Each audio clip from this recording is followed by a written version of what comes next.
کراچی ایک ایسا شہر جو کبھی روشنیوں کا شہر کہلاتا تھا، لیکن وقت کے ساتھ ساتھ یہی شہر خوف، جرائم اور مافیا کی کہانیوں کا مرکز بھی بنتا چلا گیا۔ اسی کراچی کی تنگ گلیوں سے ایک نام ابھرا، رحمان بلوچ۔ کچھ لوگوں کے نزدیک وہ ہیرو تھا جو غریبوں کی مدد کیا کرتا تھا، اور کچھ لوگوں کے نزدیک وہ ایک بے رحم ڈاکو جس کا نام سن کر ہی خوف طاری ہو جاتا تھا۔ کہتے ہیں انسان خود مجرم نہیں بنتا، بلکہ حالات اسے مجرم بنا دیتے ہیں۔ رحمان بلوچ کی کہانی بھی کچھ ایسی ہی ہے۔ رحمان بلوچ کا تعلق کراچی کے اس ماحول سے جڑا ہوا تھا جہاں غربت صرف پیسوں کی نہیں بلکہ امیدوں کی بھی ہوتی ہے، جہاں بچوں کے خواب بہت جلد حقیقت کی ٹھوکر کھا جاتے ہیں۔ بچپن کے دن آسان نہیں تھے، گھر کے حالات کمزور، ذمہ داریاں زیادہ اور سہولتیں نہ ہونے کی برابر تھیں۔ تعلیم جو ایک بہتر مستقبل کی کنجی سمجھی جاتی ہے، رحمان بلوچ کے لیے وہ بھی ادھوری رہ گئی۔ جب ایک بچہ پڑھائی کے بجائے گھر کی ذمہ داریوں کا بوجھ اٹھانے پر مجبور ہو جائے تو اس کی سوچ عام بچوں سے مختلف ہو جاتی ہے۔ رحمان بلوچ کے ساتھ بھی یہی ہوا۔ محلے کا ماحول ایسا تھا جہاں طاقتور کو عزت ملتی تھی اور کمزور کو نظر انداز کر دیا جاتا تھا۔ وہ روز دیکھتا تھا کہ کسی خوف کے ذریعے لوگ اپنی بات منوا لیتے ہیں۔ یہی باتیں آہستہ آہستہ رحمان بلوچ کی سوچ کو بدلنے لگیں۔ اس کے ذہن میں یہ خیال جڑ پکڑنے لگ گیا کہ اس شہر میں زندہ رہنے کے لیے طاقتور ہونا ضروری ہے۔ یہ وہ نقطہ تھا جہاں سے ایک عام لڑکی کی کہانی آہستہ آہستہ جرائم کی دنیا کی طرف مڑنے لگی۔ نہ اس نے اس دن کوئی جرم کیا تھا، نہ ہی اس نے اس انجام کا سوچا تھا، لیکن اس کا بیج تو بویا جا چکا تھا۔ رحمان بلوچ کی زندگی صرف ایک فرد کی ناکامی نہیں تھی، بلکہ ایک ایسے نظام کی کہانی تھی جو کئی رحمان بلوچ پیدا کرتا آ رہا ہے۔ بچپن اور حالات انسان کو صرف بدلتے نہیں بلکہ اسے ایک فیصلہ کرنے پر بھی مجبور کر دیتے ہیں۔ رحمان بلوچ کی زندگی میں بھی وہ لمحہ آیا جب اس نے خاموشی سے ایک راستہ چن لیا،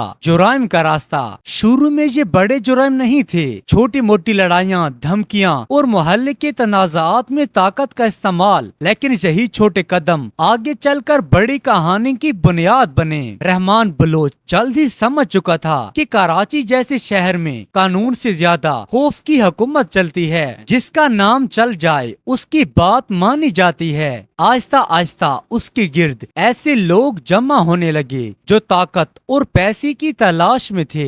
یہی سے ایک چھوٹا سا گروہ وجود میں آیا جو بعد میں گینگ کی شکل اختیار کر گیا۔ اب معاملات صرف لڑائی جھگڑے تک محدود نہیں تھے، لوٹ مار، بھتہ خوری اور علاقے پر کنٹرول کی جنگ شروع ہو چکی تھی۔ رحمان بلوچ کا نام پولیس ریکارڈ میں آہستہ آہستہ شامل ہونے لگا۔ ہر کامیاب واردات کے ساتھ اس کا حوصلہ بڑھتا گیا اور خوف کا دائرہ وسیع ہوتا گیا۔ لوگ اس کا نام لینے سے بھی گھبرانے لگے، لیکن طاقت کے ساتھ ساتھ دشمن بھی پیدا ہونے لگے۔ دوسرے گروہ، پرانے حساب اور پولیس کی نظر، سب کچھ اس کے خلاف جاتا دکھائی دے رہا تھا۔ یہ وہ لمحہ تھا جہاں سے واپسی آسان نہیں تھی۔ رحمان بلوچ اب صرف ایک شخص نہیں رہا تھا بلکہ ایک ایسا نام بن چکا تھا جو کراچی کے کچھ علاقوں میں خوف کی علامت بن گیا۔ جرائم کی یہ دنیا ظاہر میں طاقت دیتی ہے، لیکن اندر ہی اندر انسان کو اس انجام کی طرف لے جاتی ہے جہاں سے واپس آنا ناممکن ہے۔ رحمان بلوچ بھی اب اسی راستے پر چل پڑا تھا۔ جب کسی کا نام چلنے لگے تو وہ صرف ایک انسان نہیں رہتا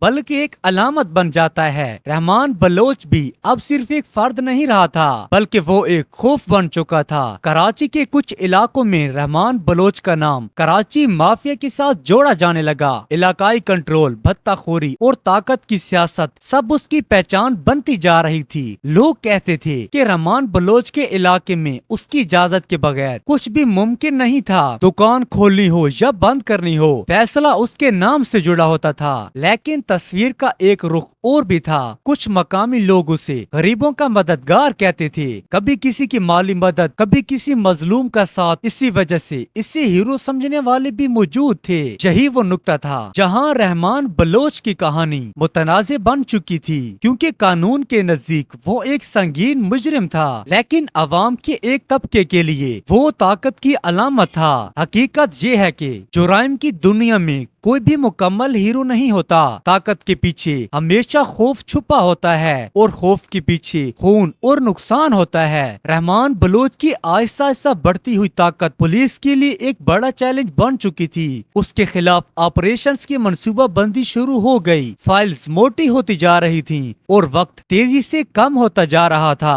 کراچی مافیا کی اس دنیا میں رحمان بلوچ ایک بہت بڑا نام بن چکا تھا، لیکن یہ بھی طے ہو چکا تھا کہ اس نام کا انجام خاموش نہیں ہوگا۔ رحمان بلوچ کی طاقت بڑھ رہی تھی اور پولیس نے کئی آپریشنز کیے، لیکن اس گینگ کو ختم کرنا اتنا بھی آسان نہیں تھا۔ رحمان بلوچ ہمیشہ ایک قدم آگے نکلا۔ ابتدا میں یہ مقابلے چھوٹے تھے، چھوٹی موٹی گرفتاریاں، محلے کے جھگڑے اور پھر لوگوں تک بات جا پہنچی۔ ہر بار پولیس کے ہاتھ خالی رہتے اور لوگ اس کے حوصلے کی تعریف کرتے، لیکن طاقت کا دائرہ ہمیشہ برقرار نہیں رہتا۔ رحمان بلوچ کے خلاف آپریشنز میں شدت آ گئی تھی۔ پولیس نے پلاننگ شروع کی، چھپے ہوئے علاقوں میں چھاپے مارے اور ہر قدم پر خطرہ بڑھتا گیا۔ جہاں ایک اہم بات یہ ہے کہ رحمان بلوچ کی کہانی صرف مقابلوں کی نہیں تھی، بلکہ اس کے ارد گرد کی سیاست، دشمن گینگز اور محلے کی وابستگی میں شامل تھی۔ ہر دشمن اسے کمزور کرنے کی کوشش کر رہا تھا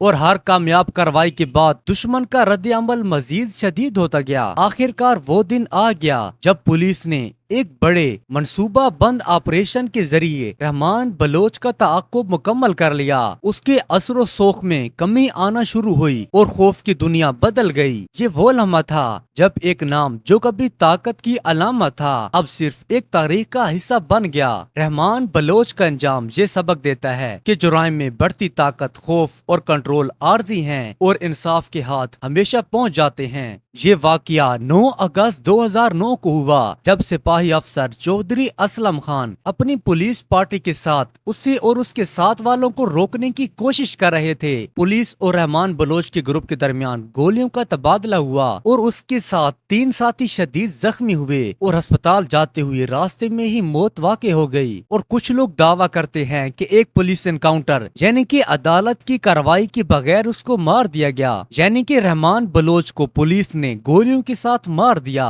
رحمان بلوچ کی زندگی کی کہانی اتنی پیچیدہ تھی کہ اس پر فلمیں بھی بننے لگ گئیں۔ یہ فلمیں زیادہ تر اسے ایک مضبوط، بہادر اور متاثر کن کردار کے طور پر دکھاتی ہیں جو حقیقت کے قریب بھی ہو سکتی ہے۔ اور آپ نے شاید فلم میں دیکھا ہوگا کہ رحمان بلوچ نے محلے کے غریب لوگوں کی مدد بھی کی تھی اور کچھ مقامات پر اسے ایک ہیرو کے طور پر پیش بھی کیا تھا، لیکن حقیقت یہ تھی کہ اس کا راستہ خون، خوف اور جرائم سے بھی بھرا ہوا تھا۔ مووی میں تو اس شخص کو ڈرامائی انداز میں بڑھ چڑھ کر دکھایا جا رہا تھا اور ان کے واقعات، سینز کو ایکشن فلم کی طرح پیش کیا جا رہا تھا، جبکہ اصل زندگی میں وہ اس سے زیادہ خطرناک تھے۔ یہ تھی رحمان بلوچ کی مکمل کہانی، یہ حقیقت جو ہمیں سبق دیتی ہے اور ایک ایسا انجام جو ہمیں سوچنے پر مجبور کرتا ہے۔ اگر آپ کو یہ ویڈیو پسند آئے تو ویڈیو کو لائک کر کے چینل کو سبسکرائب کر دیجیے گا۔ اللہ حافظ۔